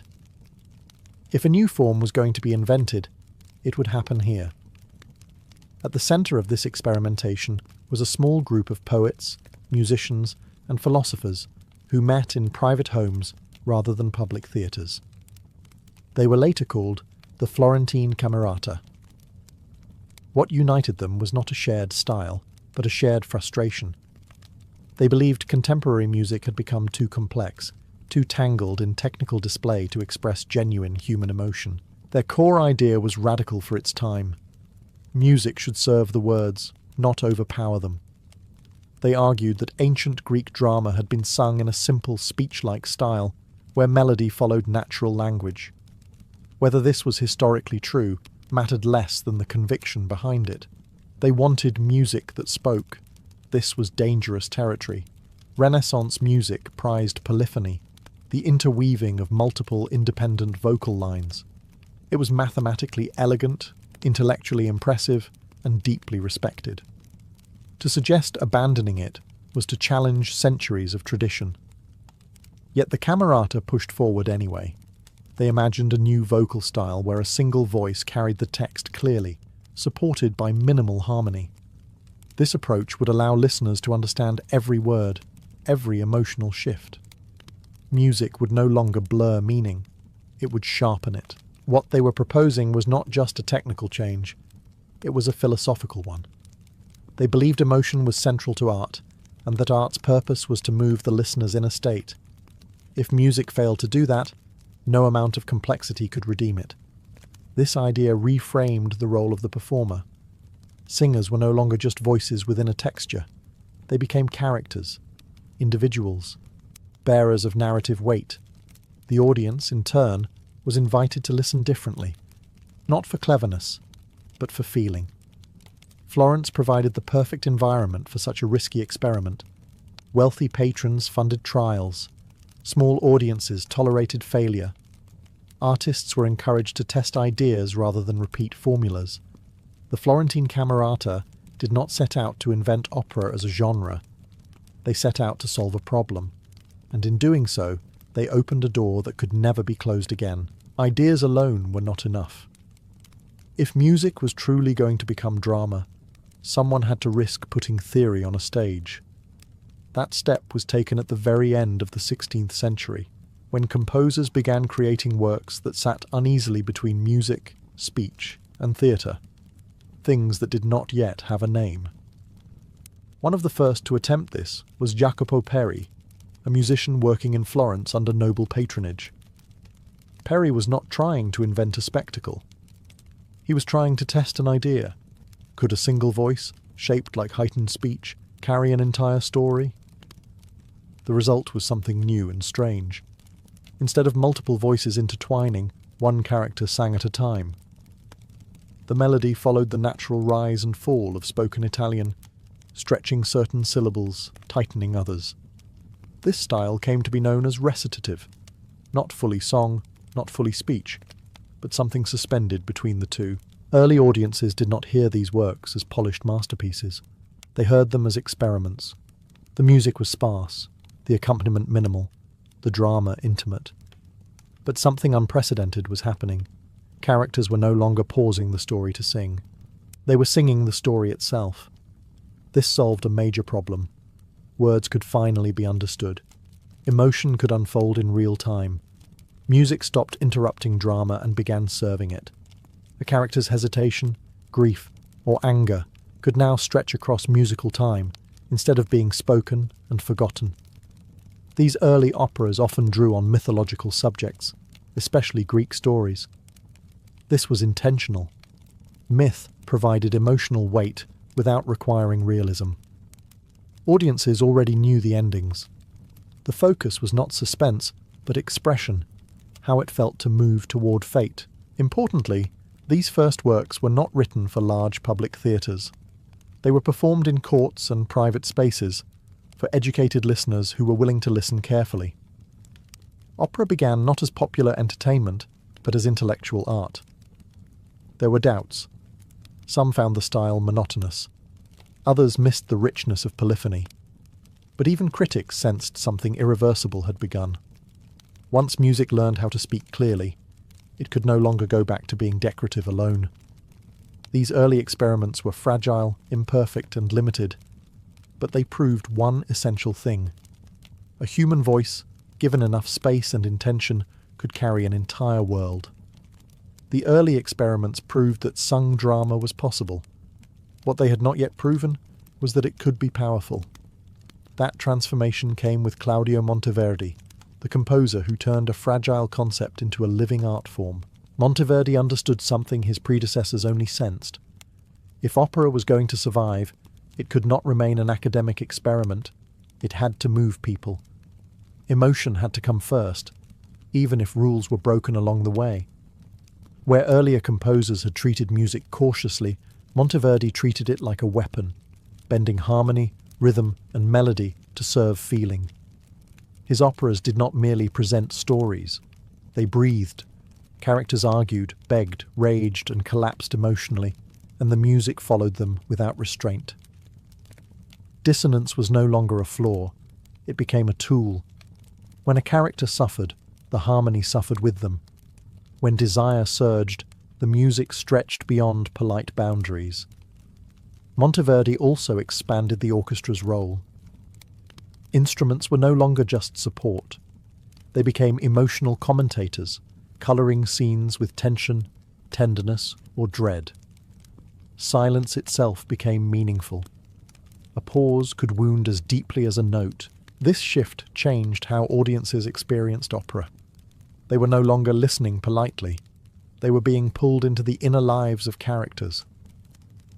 Mythological figures stopped feeling distant and symbolic.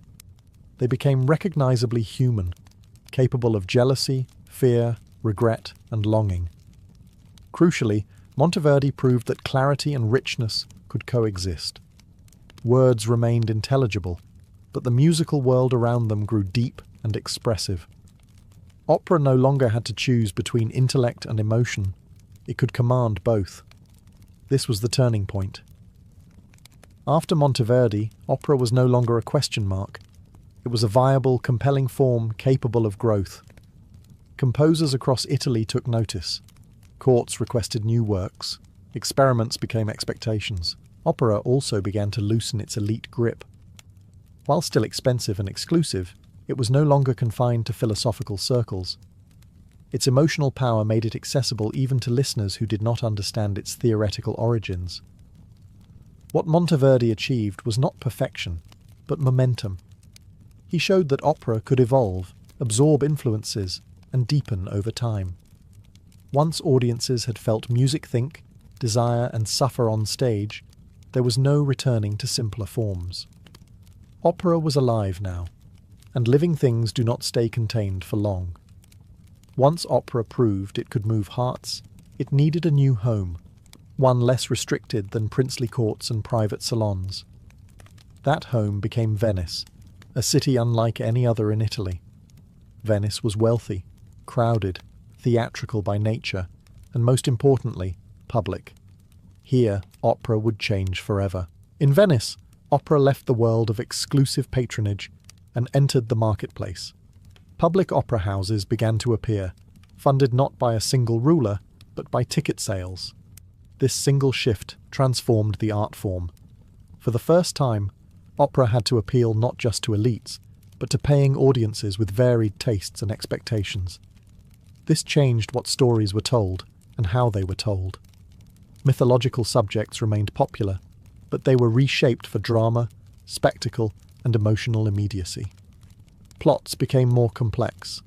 Characters became more extreme. Love, betrayal, disguise, jealousy, and revenge dominated the stage. Opera leaned into excess, because excess sold.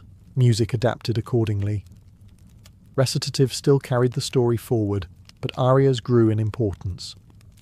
These moments allowed characters to pause the action and explore emotion in depth. The audience came to expect them. Singers became stars, admired not just for their voices, but for their personalities and expressive power.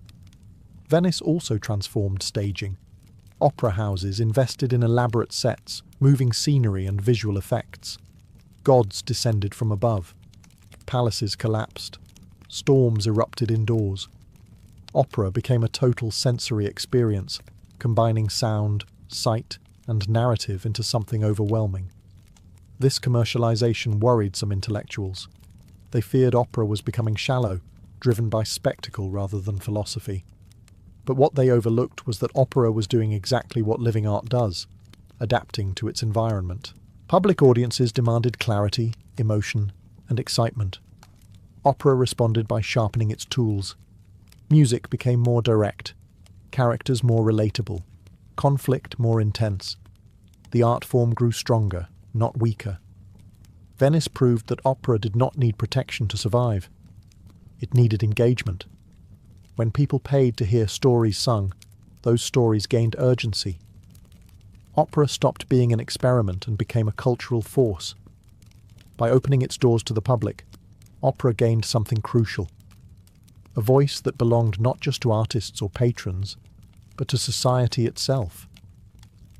As opera spread across Italy, the human voice itself became the central battlefield. Composers were no longer satisfied with simply telling stories through music. They wanted voices that could astonish, overwhelm, and suspend time. This hunger for intensity pushed singing into unfamiliar territory. Opera demanded extremes, long phrases without breath, sudden leaps across wide ranges, sustained notes that seemed to defy the limits of the body. The voice was treated not just as a natural instrument, but as something to be trained, stretched, and disciplined into submission. This gave rise to a new kind of performer, the virtuoso singer. Technique became spectacle. Audiences came not only for stories, but to witness vocal feats that bordered on the impossible. A single aria could stop the drama entirely, holding listeners in place through sheer sonic force. Nowhere was this more evident than in the rise of the castrati. Male singers altered before puberty to preserve high voices with adult lung power. Their voices were unlike anything else, powerful, flexible, and eerily pure. To modern ears, the practice feels brutal. To 17th century audiences, it felt miraculous. Castrati became stars. They commanded enormous fees, inspired devotion, and shaped how composers wrote music. Roles were designed around their abilities. Emotional expression became inseparable from vocal display. Grief, love, rage, and triumph were all measured through sound pushed to its limits. This focus on vocal power changed opera's emotional language. Feelings were no longer just expressed, they were prolonged, magnified, and explored in detail. An aria could stretch a single emotion across minutes, forcing the audience to sit inside it. Opera taught listeners how to endure feeling, not just recognize it. At the same time, this emphasis created tension. Critics worried that spectacle was overtaking story, that singers were becoming more important than characters. That technique threatened to overshadow meaning. These debates would never fully disappear, but they were signs of growth, not decay. Opera had discovered something fundamental. The human voice, when disciplined and unleashed, could carry emotion more directly than any instrument. It bypassed intellect and went straight to the body. By pushing voices beyond ordinary limits, opera expanded the emotional range of art itself. It asked not just what stories could be told, but how much feeling a human being could be made to contain and release through breath alone. As opera matured, its freedom began to demand structure. The early years had been experimental, even chaotic, but widespread popularity created new pressures. Audiences wanted clarity, singers wanted showcases, composers needed balance. Out of this tension emerged a more defined dramatic architecture. Opera began to separate its emotional functions. Recitative carried the plot forward quickly and efficiently. Arias paused time. In these moments, action stopped so feeling could deepen. A decision already made was examined from every emotional angle. Desire lingered. Regret expanded. Triumph unfolded slowly. This rhythm, movement followed by reflection, became opera's heartbeat. This structure shaped how stories were written. Librettists learned to design scenes around emotional peaks. Conflict had to justify an aria. Characters were built not only through action, but through how they sounded when isolated in emotion. Identity became musical. Different cities favoured different balances. In places like Naples, opera leaned toward vocal brilliance and formal beauty. Drama served the music. In other centres, emotional realism carried more weight. These regional styles competed, borrowing from one another, refining the form through rivalry. Opera also developed clearer character types. Heroes, lovers, villains, and rulers gained recognizable musical languages. Certain rhythms suggested authority. Certain melodic shapes implied vulnerability. Audiences learned to read these signals instinctively. Music became narrative shorthand. Importantly, this growing order did not eliminate intensity. It focused it. By containing emotion within formal boundaries, opera made it more powerful. A single aria, placed at the right moment, could resonate longer than constant musical motion ever could. This balance between control and excess mirrored broader cultural changes. Europe was organizing itself, politically, socially, aesthetically. Opera reflected this shift. Passion was still celebrated, but it had to be framed, shaped, and delivered with precision. Some critics mourned the loss of early rawness, others welcomed the refinement. What mattered was that opera now had a language flexible enough to survive change. It could absorb new tastes without losing its core. By learning how to pace emotion, opera secured its future. It was no longer dependent on novelty or shock. It could build tension, release it, and leave audiences changed. The art form had found its shape. Now it only needed time to carry it forward. By the early 18th century, opera had outgrown the conditions that created it.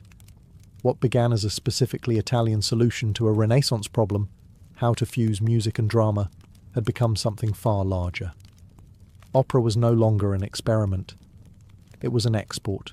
Italian opera travelled with astonishing speed. Composers, singers, and impresarios moved from city to city, carrying scores, techniques, and expectations with them. Italian became the dominant language of opera, even in places where no one spoke it fluently. Audiences learned to feel emotion through sound before they understood the words. This spread changed opera's function. In Italy, opera had been a living conversation between philosophy, music, and society. Abroad, it became a symbol of refinement, power, and cultural prestige. Courts across Europe built opera houses not just for entertainment, but to signal sophistication. Hosting opera meant belonging to a larger cultural world. As opera crossed borders, it adapted. Local tastes reshaped it. Some regions favoured spectacle and grandeur, others demanded clearer storytelling or moral restraint. Yet Italian foundations remained visible everywhere. The emphasis on voice, the alternation of recitative and aria, the belief that music could embody emotion more truthfully than speech. This expansion also intensified debate. Was opera meant to impress or to move? Should singers dominate or should drama lead? These arguments followed opera wherever it went, but conflict did not weaken the form, it sharpened it. Each challenge forced composers to refine their approach. Italian opera's success revealed something important about human psychology. People did not need to understand every word to feel invested. The voice itself carried meaning. Tone, tension, breath, and silence communicated emotion directly. Opera proved that feeling could travel faster than language. At the same time, opera's spread marked a turning point in how art circulated. It was no longer bound to a single place or elite group. It moved through networks of theatres, patrons, and audiences. Opera became one of the first truly international art forms. Yet even as it transformed abroad, opera never fully severed itself from its Italian origins. The belief that music should serve drama, that voices should embody emotion, remained its core logic. No matter how ornate or restrained it became, opera carried this founding principle within it. What began in small Florentine rooms now echoed across continents. Opera had escaped its birthplace, but it never escaped the idea that gave it life, that human stories deserved voices large enough to contain them. The birth of opera in Italy was not the creation of a genre, so much as the creation of a new way of thinking about art. Before opera, music and drama existed beside each other. After opera, they became inseparable. Sound was no longer decoration, it became language. Opera proved that music could do more than accompany emotion. It could be emotion. A trembling phrase could replace a paragraph of dialogue. A held note could express indecision, desire, or despair more clearly than speech ever could. In doing so, opera changed how audiences understood truth on stage. Authenticity was no longer about realism, it was about emotional accuracy. This shift reshaped performers as well. Singers were not merely interpreters of notes. They became vessels of feeling, expected to merge technique with psychology. A convincing performance required more than a powerful voice. It required understanding why a character sang the way they did. Opera demanded that emotion be disciplined, not improvised. It also reshaped audiences. Listening became active. To follow an opera, you learned to read musical cues, to anticipate emotional turns, to sit inside extended moments of feeling. Opera trained patience. It asked listeners to stay with emotion longer than everyday life allowed. Most importantly, opera introduced a lasting idea, that art could heighten reality without escaping it. The stories were often mythical, exaggerated or implausible, but the emotions were recognizably human. Love hurt the same way. Loss sounded the same way. Fear tightened the breath the same way. Opera exaggerated form to reach truth. This is why opera endured long after the Renaissance questions that created it faded. Even when styles changed, languages shifted, and theatres evolved, the core impulse remained. Humans still wanted stories that felt larger than life, but truer than words alone. The birth of opera did not replace earlier art forms. It absorbed them, poetry, theatre, music, architecture, and fused them into a single experience. That fusion became its strength. In the end, opera succeeded because it answered a deep human need, to hear inner life made audible. When music learned to speak, it did not just create a new genre. It gave emotion a voice powerful enough to fill a room, a city, and eventually the world.